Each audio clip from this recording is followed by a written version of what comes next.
আরে বন্ধু, এই গোমরা মানুষদেরকে ভালো বানাবার জন্য, সভ্য মানুষগুলোকে সভ্য বানাবার জন্য, অভদ্র মানুষগুলোকে ভদ্র বানাবার জন্য, বেঈমান মানুষগুলোকে ইমানদার বানাবার জন্য, আল্লাহ ভোলা মানুষগুলোকে আল্লাহওয়ালা করার জন্য আমার আল্লাহ রব্বুল আমিন তার কুদরতি পার্লামেন্টের সিদ্ধান্ত অনুযায়ী দুইটা নেয়ামত, দুইটা বরকত আল্লাহ দুনিয়া জমিনে পাঠায় দিলেন। নাম্বার 1, বিশ্ব নবী মুহাম্মদুর রাসূলুল্লাহ সাল্লাল্লাহু আলাইহি সাল্লামকে আমার আল্লাহ দুনিয়া জমিনে পাঠাইলেন। নাম্বার 2, নবীর উপরে আমার আল্লাহ কুদরতি পার্লামেন্ট থেকে বিশ্ব নবীর বিশ্ব মিনিস্টারিতে কমপ্লিট কোড অফ লাইফ মানুষের জন্য জীবন ব্যবস্থা সংবিধান আকারে আমার বন্ধুগণ 30 পারা কোরআন আল্লাহ নাজিল করে দিলেন। একটু মহাব্বত করে আওয়াজ দিয়ে বলেন না সুবহানাল্লাহ, আরো জোরে জোরে বলেন সুবহানাল্লাহ। আল্লাহ বললেন, নবীজি তাম পৃথিবীর মানুষগুলোকে আমার পক্ষ থেকে জানিয়ে দেন, নবী গো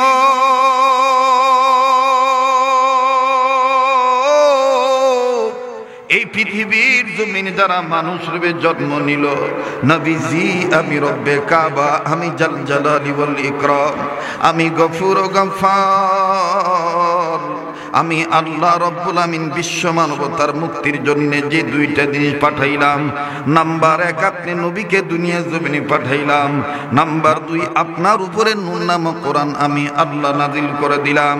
ওগো নবীজি, কোন কোরআনুল কারীম আমি আল্লাহ নাজিল করলাম, এই কোরআন সম্বন্ধে আমি রব্বে কাবা বলে দিলাম।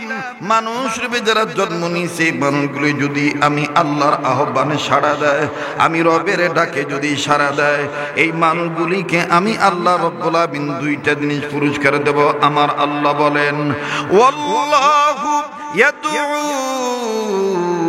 ইলাল জান্নাতি ওয়াল মাগফিরাতি বিইذনিহি ওয়া ইউবাইয়িনু আয়াতিহি লিন-নাসি লাআল্লাহুম ইয়াতাযাক্কারুন।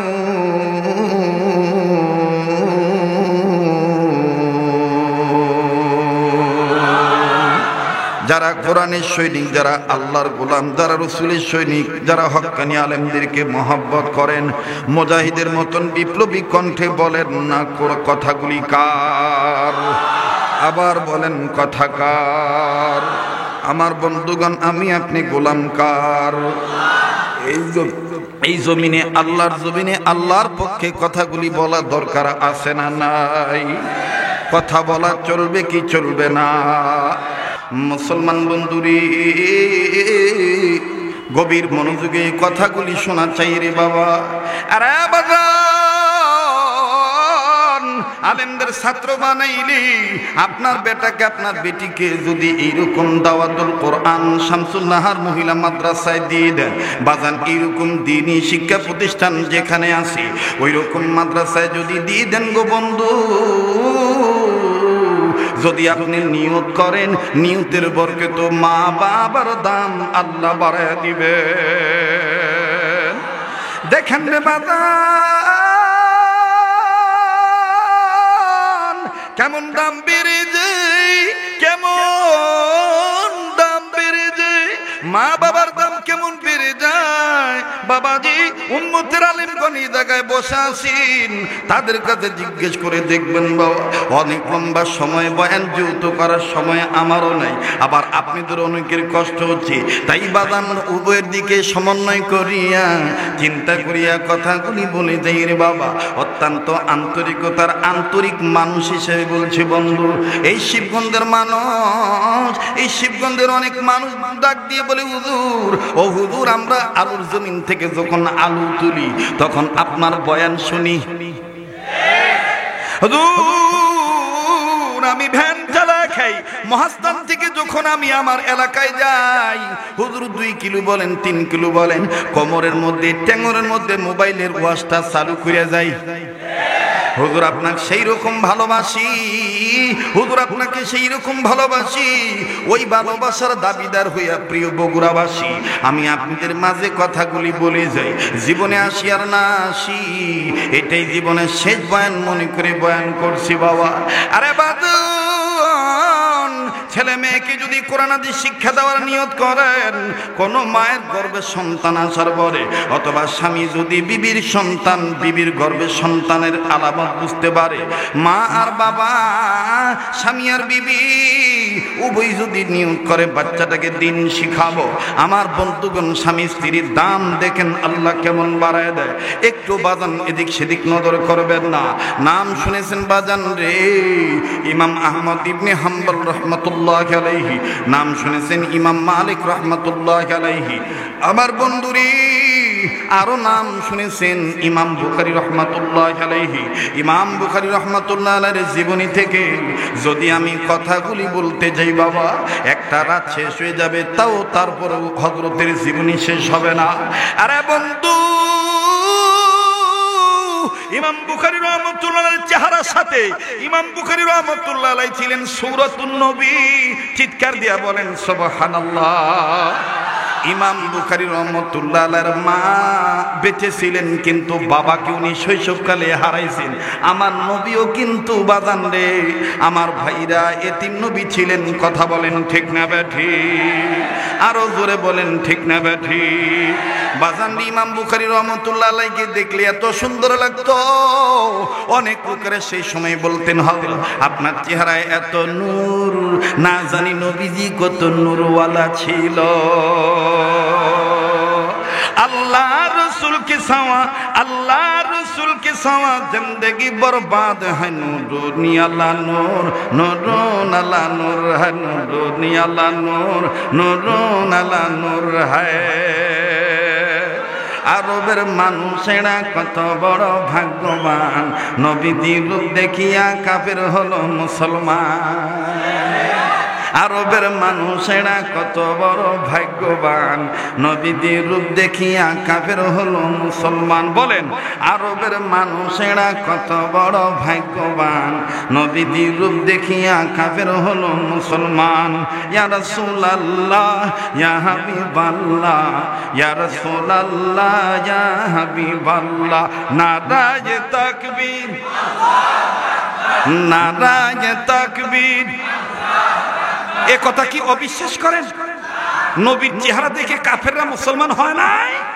তাহলে একটু আওয়াজ দিয়ে বলেন না, আরবের মানুষেরা কত বড় ভাগ্যবান, নবীজির রূপ দেখিয়া কাফের হলো মুসলমান। আরবের মানুষেরা কত বড় ভাগ্যবান, নবীজির রূপ দেখিয়া কাফের হলো মুসলমান। ইয়া রাসূলুল্লাহ ইয়া হাবিবাল্লাহ, ইয়া রাসূলুল্লাহ ইয়া হাবিবাল্লাহ। আওয়াজ দিয়ে বলেন সাল্লাল্লাহু আলাইহি ওয়াসাল্লাম। উচ্চ আওয়াজে বলেন আল্লাহু আকবার। বাজাননি এবার ইমাম বুখারী রহমাতুল্লাহ আলাইহির জীবনীটা শুনে যান বাবা। দেখেন দেখেন তার মা বাবার দাম আমার আল্লাহ কেমন বাড়ায় দিছে। কিন্তু জানতে চাই সোনার বাপ জানেন আমার, ও কলিজার যুবক ভাইরা, আপনাদের কি কোনো সমস্যা হচ্ছে? চলবে কি চলবে না? তাহলে আজকের আওয়াজ দিয়া প্রমাণ করে দিবেন দেশটা ওলি আল্লাহর দেশ। এই দেশে ইসলাম ছিল, আছে, থাকবে। কেউ ইসলামের পতাকায় আগুন ধরাইতে পারবে না। লিল্লাহে তাকবীর, লিল্লাহে তাকবীর। এ বন্ধু বাবাজি, ইমাম বুখারী রহমাতুল্লাহ আলাইহির মা, আমার বন্ধুগণ, ইমাম বুখারী রহমাতুল্লাহ আলাইহি এখনো দুনিয়ার জমিনে আসেন নাই। ইমাম বুখারী রহমাতুল্লাহ আলাইহির মায়ের পেটে ইমাম বুখারী রয়ে গেছেন বাজান। 7 কি 8 মাস মায়ের বাচ্চা গর্ভে ধারণের বয়স চলতেছে। এই গর্ভধারিণী মা 7-8 মাসের অন্তঃসত্ত্বা মা জননী। ও বাজান, এই বাচ্চাকে গর্ভে নিয়ে যখন রাত্রিকালীন অবস্থা, খুব খেয়াল করে শুনবেন বাবা, যখন স্বামী আর স্ত্রী ঘুমের কক্ষে, যখন শয়ন কক্ষে একই বিছানায় যখন স্বামী আর স্ত্রী ঘুমাইলেন, ও বন্ধু ইমাম বুখারী রাহমাতুল্লাহ আলাইহির বাবাও ঘুমায়, মাও ঘুমায় রে বন্ধু। রাত্র যখন গভীর হইয়া যায়, এই গভীর রজনী ইমাম বুখারীর মা গভীর রজনীতে উঠিয়া ঘুমরানি পেরে কান্দিন, আর চুপি চুপি এক হাত পেটের উপর রাখছি, আর এক হাত আমার বন্ধুগণ আসমানের দিকে উঁচু করে হাত বাড়ায় দিয়া কান্দে, চোখের পানি ছেড়ে দিয়ে বলে আল্লাহ। একটা ডাক দেন না, বলেন না আল্লাহ, আবার বলেন না আল্লাহ। বাজানো দেখেন দিল নরম হয়নি, চোখের পানি ফালাইতে পারেন কিনা? ও বাড়িওয়ালা মা বোনেরা, একটু সময়ের জন্য তুমি ফেসবুক চালানো বন্ধ করা, তুমি টিভি দেখা বন্ধ করা, ডিশ অ্যান্টেনার সেলেন অফ করা। মা গো, এই দুনিয়া কিন্তু থাকার জায়গা না। ও বাড়িওয়ালা ভাইরা, ও আমার ব্যবসায়ী বাবারা, মাইকের আওয়াজ যে যেখানে শুনতেছেন, একটু নিজেরে নিয়ে নিজে চিন্তা করবেন। কার জন্য জানি জীবনে শেষ বয়ান, কার পিছনে জানি মালাকুল মউত দাঁড়ায় রইছে, কার জন্য জানি জংলার বাঁশ রেডি হইয়া গেছে, কার জন্য জানি কাপনে কাপড় তৈয়ার হইয়া রইছে। আমার বন্ধু, যেহেতু আপনার কবরে আপনি যাবেন, আমার কবরে আমি যাব। যার যার কবরে তার তার হিসাব দেওয়া লাগবে। এই জন্য নিজের চিন্তা নিজে করেন। এই জন্যই তো ওলি আল্লাহগণ বলেন, মানুষের সমালোচনা বাদ দিয়া নিজের সমালোচনায় লিপ্ত হইয়া যাও। মান আরাফা নাফসাহু ফাকাদ আরাফা রাব্বাহু। যে নিজের চিনল সে আমার আল্লাহর চিনল, যে নিজেকে চিনে নাই সে আমার আল্লাহরেও চিনে নাই। বাজান রে, গতকালকে ঢাকা থেকে এসছি, আজকে রাত্রে ঢাকা যাওয়ার কথা। বাড়িতে আমি প্রায় বয়ানে এই কথাটা বলি, কোন বাচ্চার মায়ায় পড়িয়া দুনিয়াদার হইয়া গেছ, কোন ছেলে মেয়ের মায়ায় পড়িয়া হারাম কামাই করতেছ, কোন বাড়ির মায়ায় পড়িয়া বাজান নামাজ ছাড়ছ। একটু নিজের নিয়ে নিজে চিন্তা করো। আজও আমার বন্ধুগণ ঠিক 3:30টার দিকে বাড়ি থেকে একটা বোনাসুলের বন্ধু ফোনটা যখন আমি রিসিভ করলাম, আমার মেয়েটি আস্তে করে সালামের উত্তর দিয়া ডাক দিয়ে বলেন, আব্বু আপনি কি আজ রাত্রে আসবেন? আমি ডাক দিয়ে বললাম, মা রে, আমি আজকে রাত্রে রওনা দেব। কে মা, তুমি আমার এই কথা জিজ্ঞেস করলা? মেয়েটা আমার ডাক দিয়ে বলতেছে, ও আব্বু, আপনাকে একদিন দেখি নাই, মনে হচ্ছে বাড়িটা শূন্য হয়ে গেছে, এই বাড়িটা কেমন জানি খালি খালি লাগে। আব্বু তুমি আম্মাকে বলে দিও আমি তোমার অপেক্ষায় থাকব, আমি তোমার রুমে আজকে তোমার অপেক্ষায় থাকব, তুমি আসবা, আমি তোমার জন্য দরজা খুলে দেব, আমি তোমার গলা জড়িয়ে ধরে ঘুমাবো। বাজান, যাদের বাড়িতে বাচ্চা আছে, যাদের বাড়িতে সন্তান আছে, জানেন তারা তারা কেমন বাবার জন্য দরদি হইয়া যায়। মেয়েটাকে আমি ডাক দিয়ে বললাম, আব্বু ও আম্মু, অবশ্যই আমি আসব, আল্লাহ বাঁচা রাখলে আমি তোমার গলা জড়ায় ধরে ঘুমাবো। কিন্তু বন্ধু, পরক্ষণেই মনের মধ্যে একটা ফিকির ঢুকিয়া গেল, এই যে আমার মেয়ে আমার অপেক্ষায় থাকবে, আব্বু আসবে, আব্বার গলা ধরে ধরে ঘুমাবো, আব্বুকে একটা চুমু দেব, আব্বুর কাছে নানান বাহানা করব, আমার সন্তান আমার অপেক্ষা আছে। কিন্তু এমনও তো হইতে পারে আমার ভাইরে রাস্তায় আমার মৌত হয়ে যাইতে পারে, আমার প্রাণ পাখি আল্লাহর হুকুমে উড়িয়া চলিয়া যাইতে পারে, আমার লাশ বাড়িতে যাবে, আমার লাশ দেখে আমার মেয়েটা হয়তো চিল্লা চিল্লা বলবে, তোমরা আমার আব্বুকে কেন কাপড় দিয়া ঢেকে রাখছো, আমার আব্বুকে কেন তোমরা ঘরে আনো না?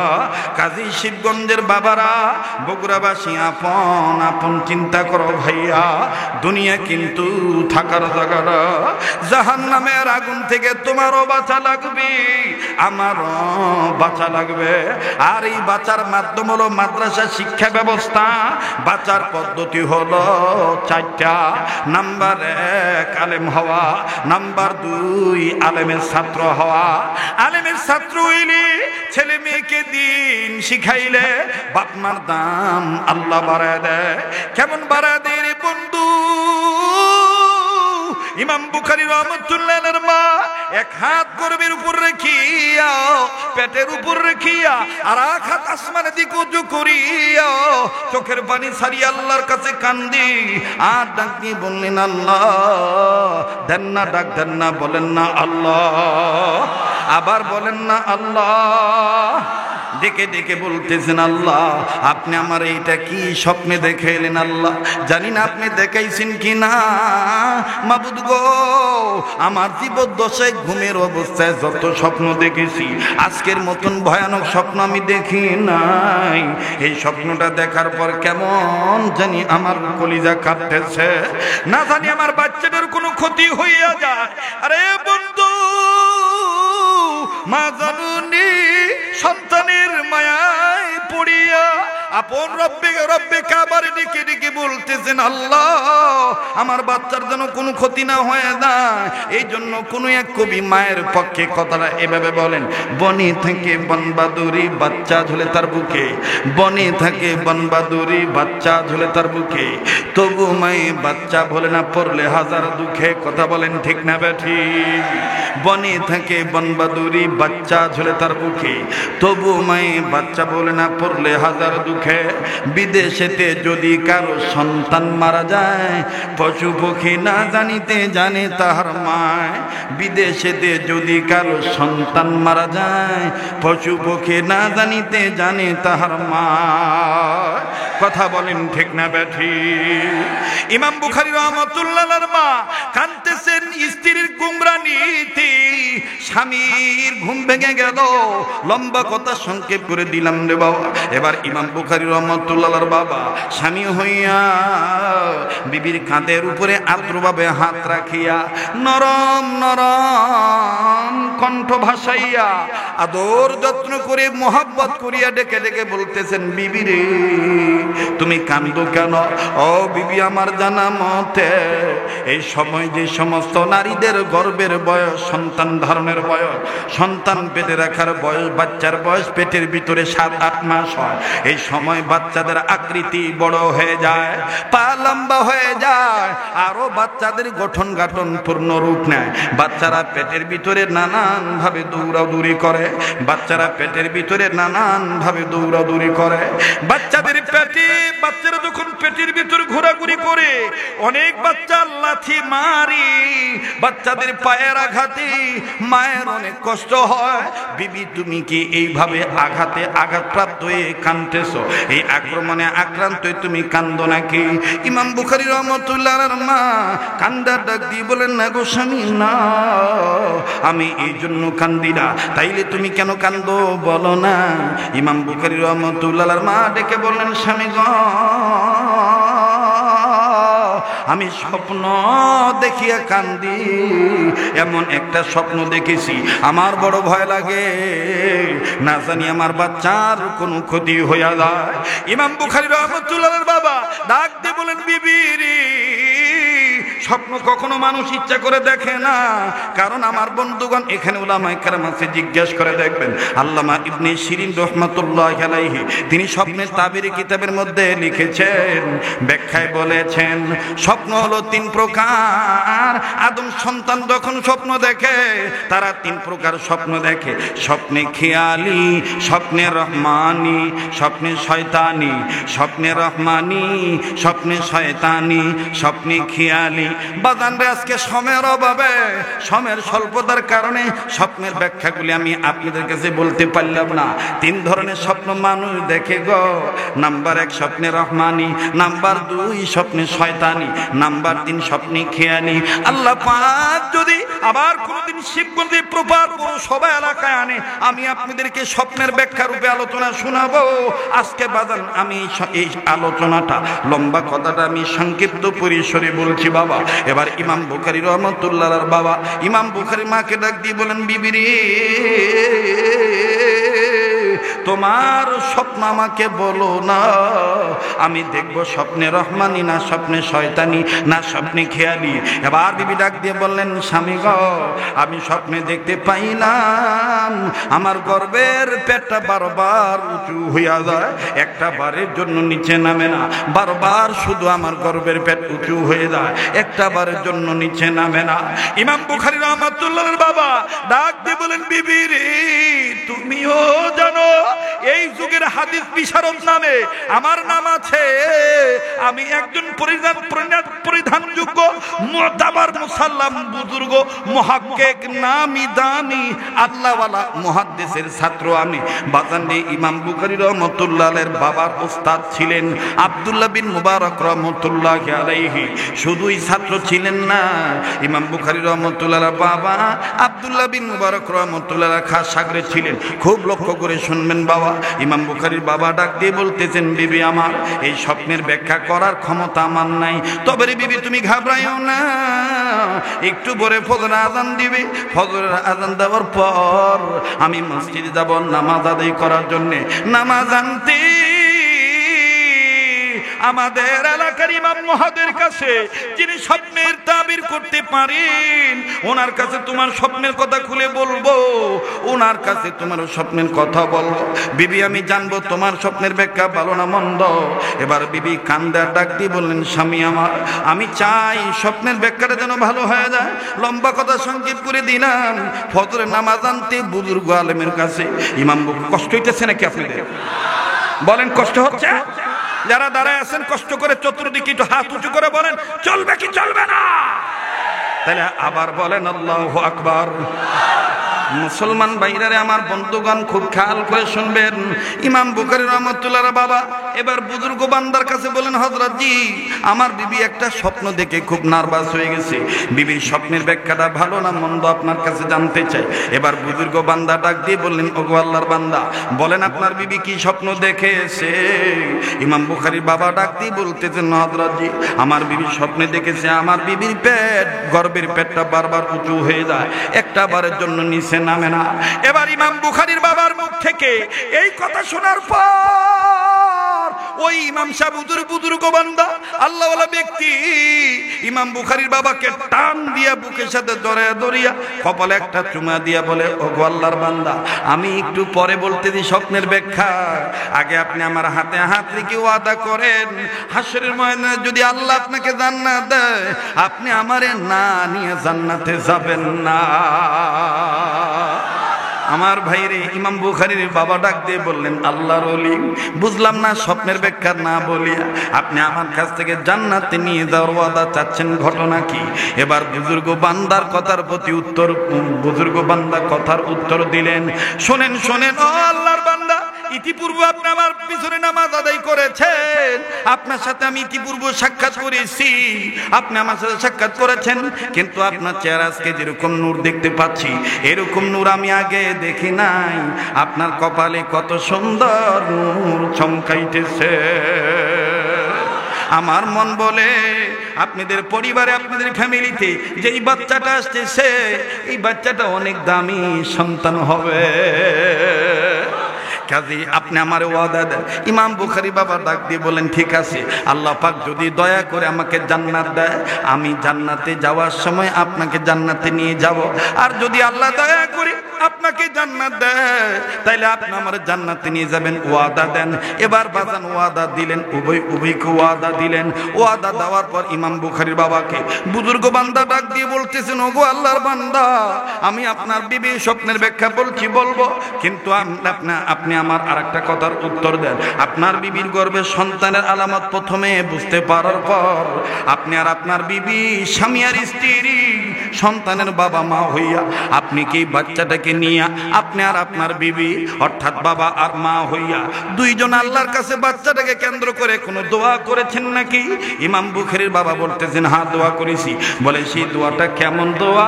দোয়াটা যদি একটু জানাইতেন তাইলে আমার জন্য ব্যাখ্যা করা সহজ হইয়া যাইত। ভাই আমি বলবো। এবার বলেন আমার বন্ধুগণ, বাচ্চাদেরকে শহীদিন শিক্ষা দেওয়ার নিয়ত করলে মা বাবার দাম বাড়ে না কমে? আরো জোরে বলেন বাড়ে না কমে? এরা বন্ধু এলমে দিন এলেম তলব করার উদ্দেশ্যে যেই মেয়ে যেই ছেলে বাড়ি থেকে বের হয় তাদের জন্য পুকুরের পানির মাছ পর্যন্ত দোয়া করে, গাছের পাখি পর্যন্ত দোয়া করে, এমনকি গাছের পাতা পর্যন্ত দোয়া করে, জমিন পর্যন্ত দোয়া করে। আর একজন হক্কানি আলেম যখন জমিনের উপর দিয়ে হেঁটে যায়, ওই জমিনের নিচে যত মুর্দা থাকে সমস্ত কবরওয়ালাদের কবর আযাব আল্লাহ মাফ করে দেয়। এ বন্ধু আল্লাহর ডাকে সাড়া দিলে আল্লাহ মাফ করে দিবেন, আল্লাহর আহ্বানে সাড়া দিলে আল্লাহ জান্নাত দান করবেন। এ কথার দ্বারা সুস্পষ্ট প্রমাণ হয়ে যায়, এটা প্রমাণিত হয়ে যায় আল্লাহ তাআলা হক, আল্লাহর কথাগুলি হক, আল্লাহর নবী হক, নবীদের আদর্শ হক। এই হককে যারা ঠক মনে করে আসলেই তারা ঠকবাজির দলে আছে। হকওয়ালাদেরকে তারা সহ্য করতে পারে না বিধায় নানান সময় নানান ধরনের অজুহাত তালাশ করে তাদেরকে ভিন্ন ভিন্ন ভাবে দোষী সাব্যস্ত করার ধান্দায় থাকে। কথা বলেন ঠিক কিনা? এই হক কথাগুলি বলা দরকার আছে না নাই? এতটুকু হক কথা যদি বলতে না পারি তাহলে ওয়াজ করার দরকার নাই, দান কেটে খাওয়া ভালো। কথা কয় না? ইমাম সাহেব যদি ইমামতি করতে যায় যদি এতটুকু কথা হকের পক্ষে না বলতে পারে তাহলে ওই ইমাম সাহেবের ইমামতি করা দরকার নাই। যারা আসতে বলবে মনে করবেন ভিতরে গন্ডগোল আছে, এই জন্য হকের আওয়াজ দিতে চায় না। জোরে কথা বলো ঠিক কিনা? মাইকের সাউন্ড আগে যেরকম ছিল, পূর্বে যেরকম ছিল ওই রকম করে দাও। সুদের বিরুদ্ধে, ঘুষের বিরুদ্ধে, পাপাচারের বিরুদ্ধে, অন্যের বিরুদ্ধে, অন্ধকারের বিরুদ্ধে, বাতিলের বিরুদ্ধে কথা বলতেই হবে। রাজনৈতিক দল যার যার ব্যক্তিগত ব্যাপার হইতে পারে, this is the personalist, I have no objection, এ ব্যাপারে আমার কোনো অভিযোগ নাই। কিন্তু রাজনৈতিক সাইনবোর্ড লাগিয়ে কেউ যদি আল্লাহর জমিনে আল্লাহর কথাগুলি বলাকে প্রতিবন্ধকতা সৃষ্টি করে বাধা প্রদান করতে চায়, আমরা তার গোলাম হয়ে বলতে চাই জমিনে বসবাস করি, আল্লাহর জমিনে আল্লাহর কথা হবে, মাদ্রাসা শিক্ষা ব্যবস্থার কথা হবে, টুপিদারির কথা হবে, কালেমার পক্ষে কথা হবে, হালালের পক্ষে হবে, হারামের বিপক্ষে হবে। যার ভালো লাগবে না সে শুনবেন না, সে মানবেন না। কিন্তু আমরা যারা মানতে চাই আমাদেরকে দয়া করে বাধা দিবেন না। মুমিনদের অন্তরে আগুন লাগাবেন না, মুমিনদের অন্তরে আগুন লাগলে এই আগুনে জ্বলে পুড়ে শেষ হয়ে যাবেন, কেউ টিকতে পারবে না।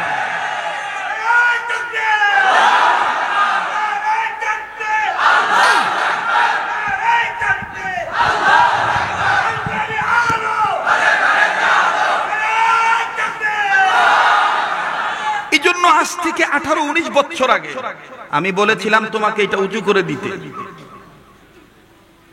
আর এখানে বেশি লড়াচড়া হচ্ছে, আমার সময় এমনি কম। আজকে আমাদের সমাজে, আমাদের দেশে, আমাদের রাষ্ট্রে যখন এই রবিউল আউয়াল মাস আসে তখন দেখবেন নবীদের দরদি হইয়া কিছু আলগা পীরিতওয়ালাদের আশেকে রাসূলদের দরদ উতলায় পড়ে। যে আশেকে রাসূলদের কোন ইসলামী আন্দোলনের কর্মী হতে দেখা যায় না, কাদিয়ানীদের বিরুদ্ধে আন্দোলনে মাঠে নামতে দেখা যায় না। রসুলকে যখন গালিগালাজ করে এক শ্রেণীর লোকেরা, তাদের বিরুদ্ধে কোন ধরনের কোন দফা তার আন্দোলনে নামে না, খালি আশিক রসুলের দাবি করে। কথা বলেন ঠিক কিনা?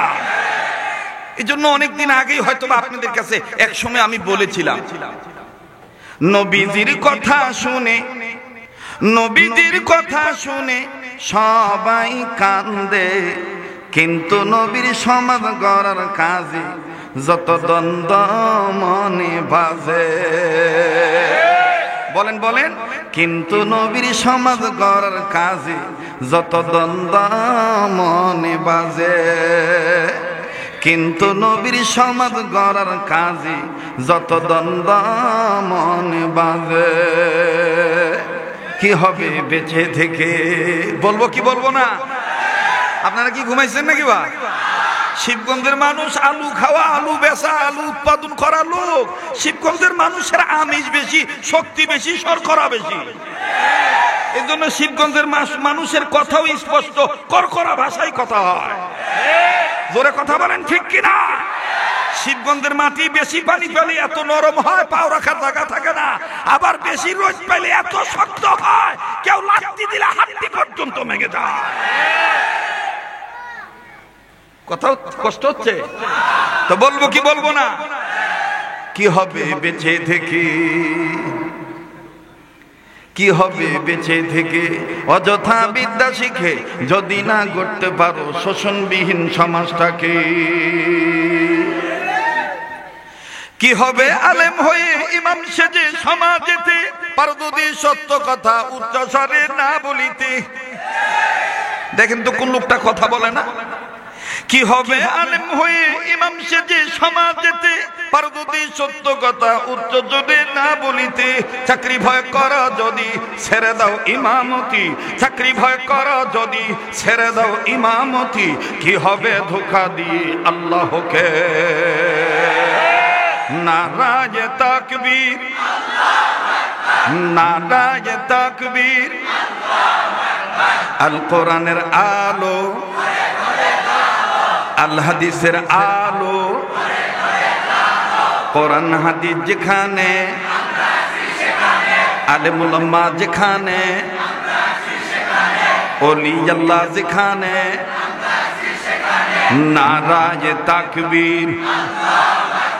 কি হবে ছাত্র সেজে চমক খেয়ে সনদ খানা যদি হয় বিদ্যালয়টা খুনি লোকের আড্ডাখানা? কি হবে ছাত্র সেজে চমক খেয়ে সনদ খানা যদি হয় বিদ্যালয়টা খুনি লোকের আড্ডাখানা? এর থেকে মরাই ভালো, দেশের যাওয়াই ভালো, এর থেকে মরাই ভালো, দেশের যাওয়াই ভালো। কি হবে ধোঁকা দিয়ে বিবেকটাকে? কি হবে বেঁচে থেকে অযথা বিদ্যা শিখে যদি না গড়তে পারো শোষণবিহীন সমাজটাকে? কি হবে বেঁচে থেকে বলেন, কি হবে বেঁচে থেকে, কি হবে বেঁচে থেকে, কি হবে বেঁচে থেকে? নারায়ে তাকবীর, নারায়ে তাকবীর। কি হবে নামাজ রোজা ইমানদারির বড়াই করে যদি ওই খোদার কালাম অকেজ হয়ে থাকে পড়ে? মসজিদের কোনায় বসে জিগিজত করো কষে। হ্যাঁ, অবশ্যই সকাল বিকাল মসজিদের কোনায় বসে জিকির করে কলব পরিষ্কার করা লাগবে, এটা ফরজ, করতেই হবে। কিন্তু কলবের ময়লা পরিষ্কার যারা করে তারা তো সমাজের ময়লা পরিষ্কার করার জন্য লিপিবদ্ধ থাকে, কাজে ব্যস্ত থাকে। সামাজিক ময়লা, আমার ভাইরা পারিবারিক ময়লা, আমার বন্ধুগণ শিক্ষানীতির ময়লা, যত ধরনের ময়লা আবর্জনা আছে, যারা কলবের ময়লা পরিষ্কার করে তারা এই সামাজিক ময়লাকেও পরিষ্কার করার কাজে ব্যস্ত থাকে। আর যারা এই কাজকে কাজ মনে করে না, শুধু জিকির করাকেই কাজ মনে করে, আর এই ফিকিরটা তারা করে না, বুঝতে হবে এরা জিকির করে মানুষকে ধোঁকা দিতে চায়। ইসলামী আন্দোলনের কর্মী যেন মানুষ না হতে পারে, এই জন্য তারা রাজপথে প্রতিবন্ধকতা সৃষ্টি করে। কথা বলেন ঠিক কিনা? মসজিদের কোনায় বসে জিগিজত কর কষে, মসজিদের কোনায় বসে জিগিজত কর কষে, এভাবে যায় না পাওয়া আল্লাহকে। বলেন, এভাবে যায় না পাওয়া আল্লাহকে। দেখেন সবাই, বাতিলদেরকে দেখায় দেন, এভাবে যায় না পাওয়া আল্লাহকে। আবার এভাবে যায় না পাওয়া আল্লাহকে। কি হবে বেঁচে থেকে অযথা বিদ্যা শিখি যদি না গড়তে পারো শোষণবিহীন সমাজটাকে? নারায়ে তাকবীর, নারায়ে তাকবীর। মোহতারাম হাজিরিন, আমরা কি সিজনাল আশেকে রাসূল হতে চাই না অরিজিনাল আশেকে রাসূল হতে চাই? খালি কি রবিউল আউয়াল মাস আসলেই নবীর দরদ দেখাবো, নাকি জন্ম থেকে শুরু করে মরণ পর্যন্ত হার ওয়াক্ত প্রত্যেক জায়গায় সকল জায়গায়, সে জায়গাটা রাজনীতি হোক, সে জায়গাটা শিক্ষানীতি হোক, সে জায়গাটা ব্যবসা নীতি হোক, সে জায়গাটা পারিবারিক নীতি হোক, সে জায়গাটা সমাজ হোক, সে জায়গাটা রাজনৈতিক বিষয় হোক, সব জায়গায় রাসূলের আদর্শ বাস্তবায়ন করার নেশায় আমার বন্ধুগণ পরে যারা অরিজিনাল আশিকে রাসূল তারা। কথা বলেন ঠিক কিনা? কষ্ট দিলাম? আমাদের সমাজে খালি ঈদে মিলাদুন নবী আর সিরাতুন নবী। অবশ্যই ঈদে মিলাদুন নবীরও দরকার আছে, সিরাতুন নবীরও দরকার আছে, কিন্তু মাঝখানে ওলামায়ে হক্কানীরা বলেন আরেকটা টাইটেলের দরকার, সেটা হইল সূরাতুন নবী। মিলাদুন নবী, সিরাতুন নবী, মাঝখানে সূরাতুন নবী। তার মানে সুন্নত ওয়ালা উম্মত। সুন্নত আছে যেখানে, উম্মত আছে সেখানে। কথা কয় না, জোরে কথা কন, ঠিক কিনা? আর এই তিনটাকে মানতে যাইয়া, রাসূলের আদর্শকে বাস্তবায়ন করতে যায়, যদি কোন ধরনের কোন আমলা, কোন কামলা হামলা চালায়, ঝামেলা পাকায়, স্পষ্ট করে জানিয়ে দিতে চাই, হামলা মামলা ঝামেলার ভয়ে হক পথ ছাড়তে রাজি নাই, সুন্নাত ছাড়তে রাজি নাই, বেদাত করতে রাজি নাই, রাসূলের আদর্শকে কালেমা লাগাইতে দিতে রাজি নাই। আমার বন্ধুগণ, এই বিষয়টা বুঝার জন্যই মাদ্রাসার দরকার। কিসের দরকার? কেন মাদ্রাসাওয়ালারা ক্যান্টনমেন্টের ভূমিকা পালন করে? ব্রিগেডিয়ার জেনারেল যেমন, সেনাবাহিনীর অফিসাররা যেমন দেশ রক্ষা করে, ঠিক আলেম ওলামা ইমান ইমারতের প্রহরী হিসেবে ইমান আমলকে হেফাজত করার জন্য হকের পক্ষে তারা থাকে। মাদ্রাসা দিয়ে, খানকা দিয়ে, তাবলীগ দিয়ে, কেউ আবার কোন আলেম ইসলামী রাজনীতি করার মাধ্যমে, সবই জায়েজ আছে। ঠিক আছে না? যিনি রাজনীতি করবেন করবেন, যিনি তাবলীগ করবেন করবেন, কিন্তু কেউ যদি মনে করে আমারটাই ঠিক আর সব ব্যাঠিক, তাহলে বুঝতে হবে ইবলিসের দালাল। কষ্ট হইতেছে আপনাদের? হ্যাঁ, চলবে? তাহলে আবার একটু সবাই দু হাত তোলেন তো, হাত তোলেন। মাশাআল্লাহ, মাশাআল্লাহ। একটু জোরে আওয়াজ দেখুন, আল্লাহু আকবার। আবার কোন আল্লাহু আকবার। হাত নামান। আল্লাহকে ডাকতে ভালো লাগে না খারাপ লাগে? তাহলে একটু পাগল পারা হয়ে, পাগলের মতন হয়ে জমিন, শুদ্ধ জমিনকে নাচানোর নিয়তে বলেন না, আল্লাহ আল্লাহ বল বান্দে, আল্লাহ আল্লাহ বল, আল্লাহ আল্লাহ বল বান্দে, আল্লাহ। না না না, আওয়াজ হয় না। আল্লাহ আল্লাহ বল বান্দা, আল্লাহ আল্লাহ বল, আল্লাহ আল্লাহ। ও ভাই, যারা মনে করেন যে আমার ভিতরে গুনাহ আছে, গুনাহ মাফের জন্য বলেন না ওলি আল্লাহর নিয়তে একটু আল্লাহকে ডাকেন না। আল্লাহ আল্লাহ বল বান্দা, আল্লাহ আল্লাহ বল, আল্লাহ আল্লাহ বল বান্দা, আল্লাহ। আল্লাহর দিদার পেতে হলে, মাওলার দর্শন নিতে হলে, মনের দরজা আগে খোল। আল্লাহ আল্লাহ বল বান্দা, আল্লাহ আল্লাহ বল, আল্লাহ আল্লাহ বল বান্দা, আল্লাহ। জবান খোলেন। আল্লাহ আল্লাহ বল বান্দা, আল্লাহ আল্লাহ বল, আল্লাহ আল্লাহ বল বান্দা, আল্লাহ আল্লাহ বল। আল্লাহর দিদার পেতে হলে, মাওলার দর্শন নিতে হলে, আল্লাহর ওলি হতে হলে, মনের দরজা আগে খোল। আল্লাহ আল্লাহ বল বান্দা, আল্লাহ আল্লাহ বল, আল্লাহ আল্লাহ বল বান্দা, আল্লাহ আল্লাহ বল, আল্লাহ আল্লাহ বল বান্দা, আল্লাহ আল্লাহ বল, আল্লাহ আল্লাহ বল বান্দা, আল্লাহ আল্লাহ বল।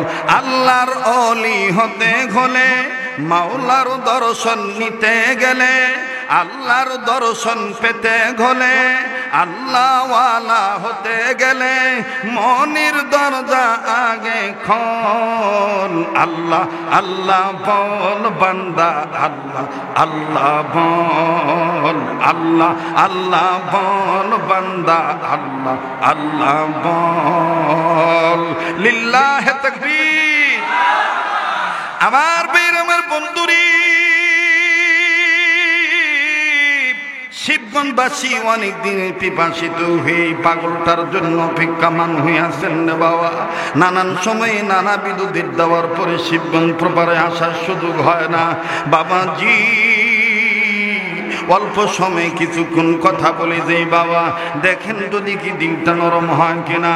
আরে বাড়িওয়ালা, ও গাড়িওয়ালা, পর্দার অন্তরে আমার মা বোনেরা গো, দেখেন তো দেখি দিনটা নরম হয়নি। আমার আল্লাহ ডাক দিয়ে বললেন, ইমানদার বান্দা বান্দিগণ, তোমরা নিজেরা জাহান্নামের আগুন থেকে বাঁচো, নিজেদের অধীনে যারা আছে তাদেরকেও জাহান্নামের আগুন থেকে বাঁচাও। আরে বন্ধু, জাহান্নামের আগুন থেকে বাঁচতে গেলে ওলামায়ে হক্কানিগণ লিখেছেন, উম্মতে মুহাম্মাদিগণদের জাহান্নাম থেকে বাঁচার পদ্ধতি হলো 4টা। কথা বলেন কয়টা? আবার বলেন কয়টা? আর একবার জোর হলো না, জোরসে বলেন আর একবার।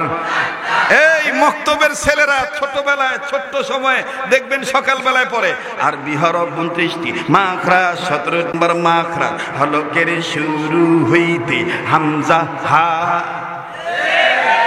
আমরা জাহান্নাম থেকে বাঁচতে চাই কি চাই না? জাহান্নাম থেকে বাঁচার পদ্ধতি কয়টা? 4টা। কি কি?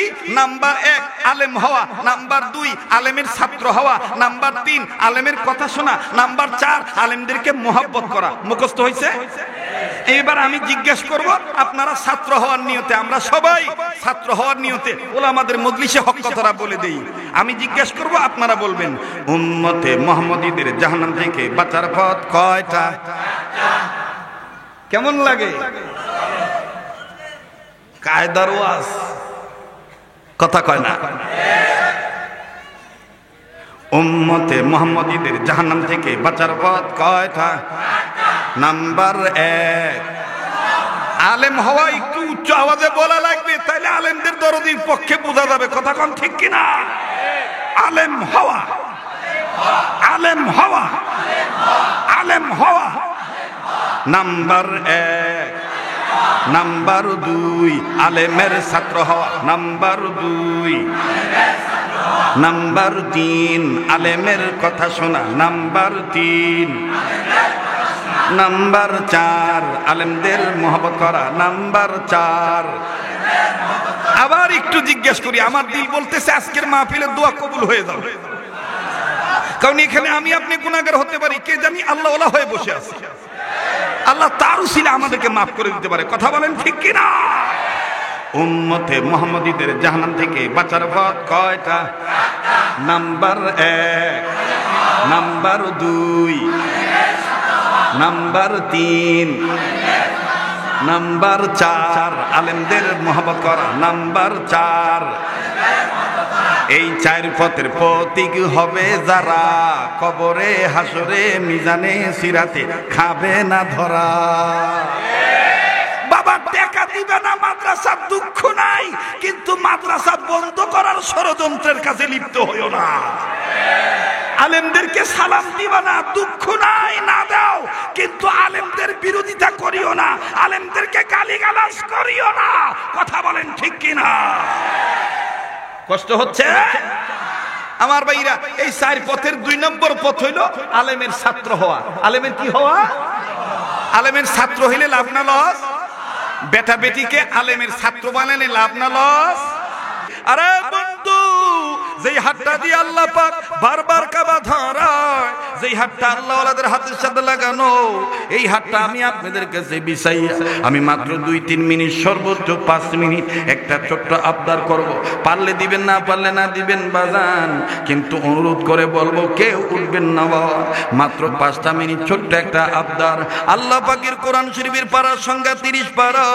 এই 30 পারা কোরআনকে মহব্বত করিয়া, জানি না কার মা নাই বাবা নাই, মা বাবা বাবার দরদে দরদি হইয়া এক পারা কোরআনকে ভালোবাসিয়া 1000 টাকা আমার বন্ধুগণ নগদ, 500 খান টাকা নগদ 30 পারা কোরআনের পক্ষে এই ময়দান থেকে আপনি আমার বন্ধুগণ এই মুসাফিরের হাতে আপনি দিবেন। আমি আপনার জন্য দোয়া করব। কে কোন জায়গা থেকে এসেছেন জানি না, জানা নাই, আছেন নাকি এই আমার শত শত বন্ধুদের মধ্যে হতে, আল্লাহ প্রেমিকদের মধ্যে হতে বাজান রে একটা গোলাম মায়ের দরদে দরদি হইয়া হযরত আমি কোরআনের প্রেমিক হইয়া আমার বাপ মার কবর আযাব মাফের আশায় বংশধরের ময় মুরব্বীদের রুহের মাগফিরাত কামনায় আপনার হাতে এই টাকাটা দিলাম, আপনি আমার জন্য দোয়া করবেন। এই মাদ্রাসার পক্ষে আমি দিলাম, আপনি আমার জন্য দোয়া করবেন, আল্লাহ পাক কবুল করবেন ইনশাআল্লাহ।